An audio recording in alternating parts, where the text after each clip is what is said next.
once again, we have a whole right-wing conspiracy corner for this weekend about new theories about the Biden documents. Let's go with Gates first.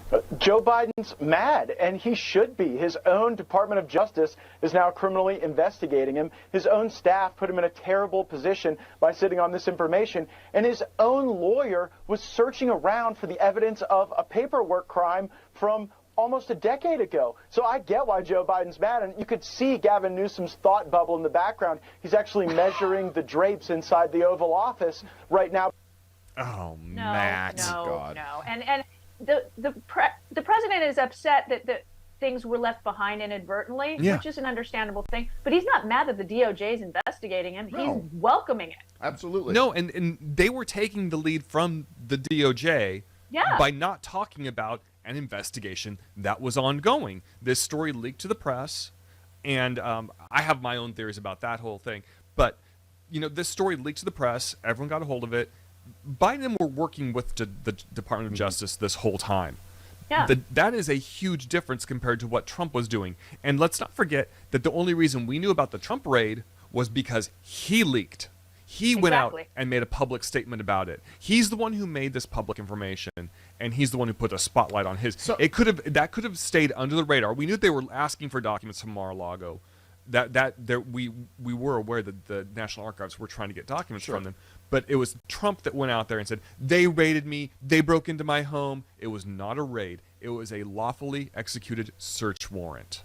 That's what happened at his place, and it was because he had been arresting and because they had taken the video surveillance. All of this is true. I just wish the White House press team were completely and totally in control of this narrative and not on the defensive every day in the press room. I agree completely. It makes the White House look weak in this situation, and it's allowing the Republicans to pounce on it. No, I agree. It sucks. And Jody, I was telling you before during the commercial break that legal analyst Lisa Rubin, who does a lot of advising for MSNBC and Rachel Maddow in particular, she put out a great thread last night. So if you guys are on Twitter, you can go read the whole thing. But just a little highlights from this. The title of the article is "FBI seems to be treating Trump's document scandal like it's a bigger deal, and here's why." And it should be treated as a bigger deal. What she pointed out was that before Trump's team returned the first 15 boxes in January of 2022, so we're talking about 8 months before the raid was in August, I believe. Yeah. So we're talking about 8 months before the raid in August. At least 2 former White House lawyers serving as his representatives with NARA tried to persuade him to return the documents to no avail. Ultimately, he went through the boxes himself. That's a big difference right there, because what's happening with Biden is they're going and looking for documents, making sure there's nothing there. Trump went through everything himself and decided what was going to be returned. Yeah. So by May, NARA wrote to Trump's lawyers again. Why? To override his invocation of executive privilege, which is why he had refused to return the documents in the first place. Then the DOJ subpoenaed him for all the remaining classified documents because they had revoked his executive privilege on that. She also pointed out that when the DOJ came to collect the documents from Trump in June, there were 38 classified documents and a letter. They were looking for 38 classified documents, but they found a letter signed by the custodian of records in name only, refusing to allow DOJ access to the storage room where Trump was keeping these documents, supposedly.